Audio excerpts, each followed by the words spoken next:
because the discourse of winning and losing is becoming very powerful again. In the Dzogchen text, it says that the beginning of samsara is polarization. And the basic polarization is self and other, inside and outside, and that escalates to friend and enemy. And we can see that politically across the world, friend and enemy becomes a very, very strong framework, and the vibrations are incredible.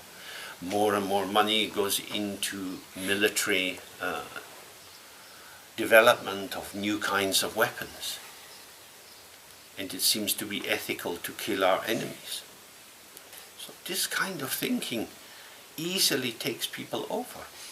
Because once you start saying that people are terrorists, then by definition, terrorists cause terror. If they cause terror, I need to be afraid of them. I want them to stop frightening me. What's the best way to do that? Well, I can't change them because they are terrorists. So I have to kill them.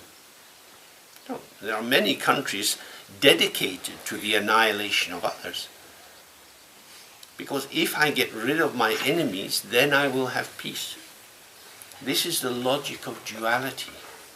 Because subject and object are not truly apart. It is as if they are apart. Duality is a delusion. Because we are always interconnected, if you move, I move. And if I don't like the way you're moving, and your moving is affecting me, I want to control your moving. So we can spend a lot of time in this. People do it in their relationships, or with their children, or at work with colleagues, who are all the time trying to manipulate and make the patterns which are most agreeable to ourselves, so that our anxiety level goes down.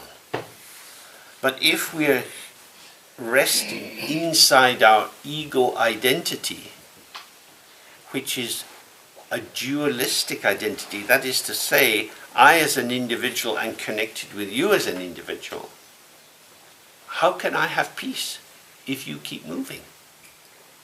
So object constancy is a blessing. If only everyone followed the rules, life would be better. That's why all across the world people seem to be voting for strong leaders. Strong leaders who will control the bad people and protect the good people. And the very interesting fact is that the bad people are always somebody else. The bad people are never me. We don't go knocking on the door of the president and say, I confess, please kill me. I'm a troublemaker. We say, no, shoot these fuckers, not me. I'm a nice guy.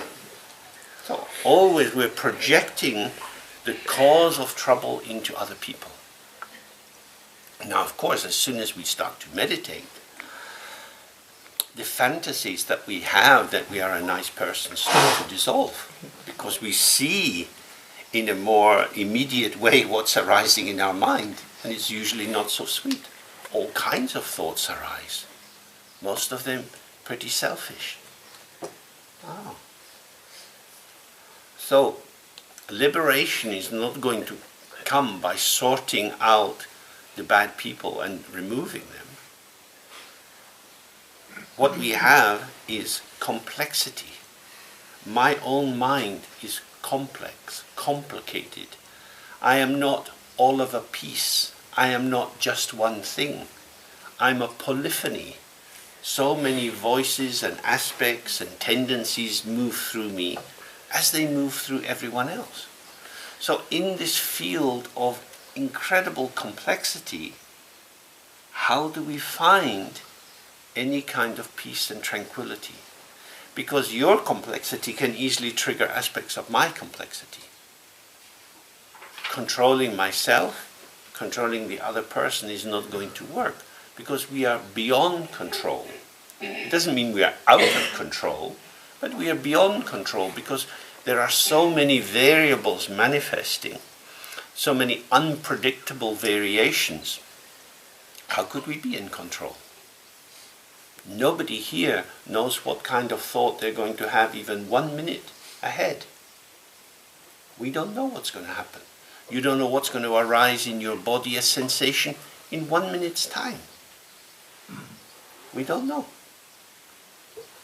So the metaphor or the paradigm of control is very, very harmful for us, but we return to it because it seems to be the best option inside the domain we find ourselves in. And in Dzogchen, it's pointing to another kind of way of experiencing being present in this existence. That instead of mobilizing to change the patterns of the world, we want to see what is the ground or the basis out of which these patterns arise. Both patterns in the subject, in myself, and in the field around me. Where do things come from? What is the origin?